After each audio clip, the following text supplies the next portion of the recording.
Alright, what is up? It is day 13 on the Positive Post Challenge. I'm hanging out here with some plants and a nice little water fountain. So today I want to talk to you about acting as if. Okay, so what do I mean by that? Well, just recently today I actually had my first workout with Nirvana Fitness, which is so awesome. And I think about my first day, my first thought with that, I didn't even give it any hesitation. I didn't even give it a second thought that I'd be working out.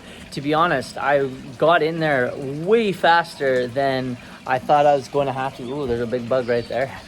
I thought I was going to have to get in there way fast. Like, it was going to take me way longer to get into something like that.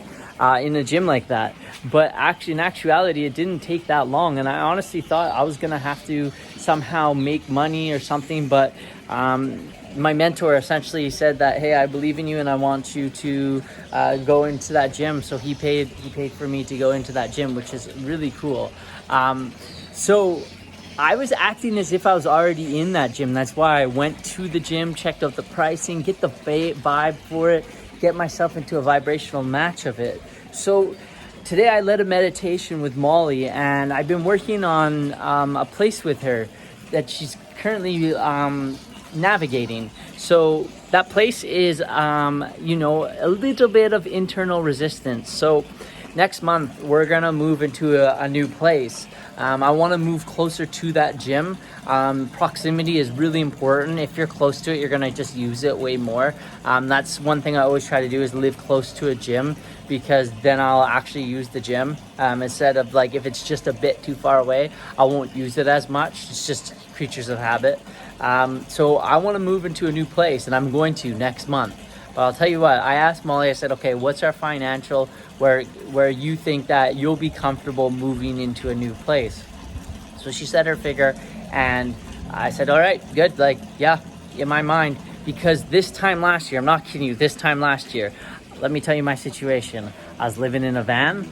I had maybe about, at this point, probably about, because I had to pay off all my debts first. Damn, that's a big guy. I had to pay off all my debts first. And then also figure out my visa on how and if I'm even going to be able to stay in Vegas. So I really didn't see it coming, but you know what? I still drove in front of the panorama every single day. So I'm trying to help Molly with this and say, okay, we act as if it's already happening. Like, how much do you trust? So I've been like probing her, being like, all right, like without her telling her, being like, all right, now I want you to tell our landlord that we're going to be moving out next month. And then it's like, whoa, notice that feeling. Where is that feeling in you? Do you fully trust it? Can you fully act as if you're going to be moving out next month? Because the thing is, think about it.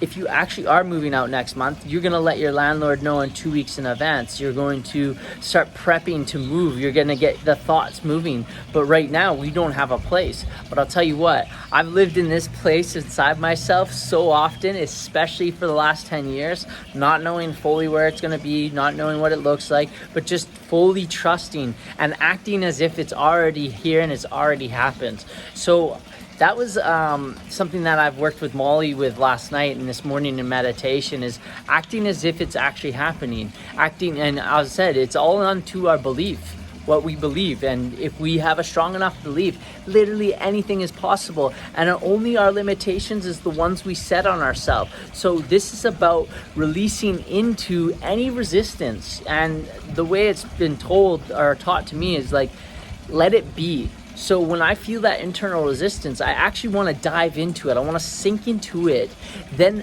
kind of let it go. And I was telling Molly, like, I let it come off my shoulders. I let it come off my head in meditation. And I kind of sink into it, and it, wow, that guy is big. Keeps flying around me. He's a big, nasty guy too. But yeah, it keeps elevating off past me. And then from there, what happens is that I'm able to let it go, and I'm able to sink into it and realize that the only resistance is with myself. And what I do is I read books from like Andrew Carnegie and Napoleon Hill. These, I call them Western Buddhas, the Western Buddha, where they just have such an understanding of this. So with you right now, with your resistances, with something you're wanting, but can you sit and feel what it's like to be in that and be in that space? And since I'm in this beautiful garden and temple right now, I want to leave you with that good vibes, sending that spiritual, nice, good energy towards you, and just thinking of you, and just thankfully you're here again for another day. So with that being said, I share my peace and I share my love.